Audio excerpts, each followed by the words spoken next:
ఇది ఒక రకమైనటువంటి మానసిక వ్యాధి, ఇది ఒక జబ్బు అధ్యక్ష.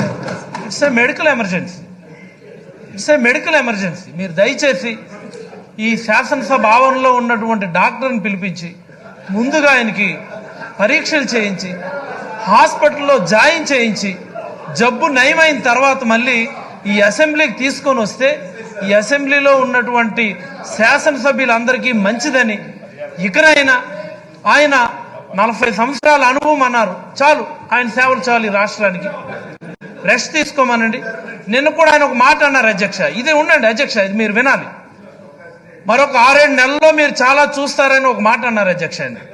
నాకు భయం వేసింది అధ్యక్ష. ఏంటంటే ఒకసారి ఆయన పార్లమెంట్కి వెళ్ళినప్పుడు వంగున్నారు ఆయన, మొన్న అమరావతి వెళ్ళినప్పుడు పడుకున్నారు ఆయన, నిన్ననేమో దండేసుకొని ఉన్నారు అధ్యక్ష. ఈ 3 విషయాలు మీరు గమనిస్తే ఒక 6-7 నెలల తర్వాత ఆయన ఒక వార్నింగ్ ఇచ్చాడు, ఆయన ఇంకా చూస్తారు, 6-7 నెలల తర్వాత చాలా నటనుంది అన్నారు అధ్యక్ష. నాకైతే భయం వేస్తా ఉంది అధ్యక్ష.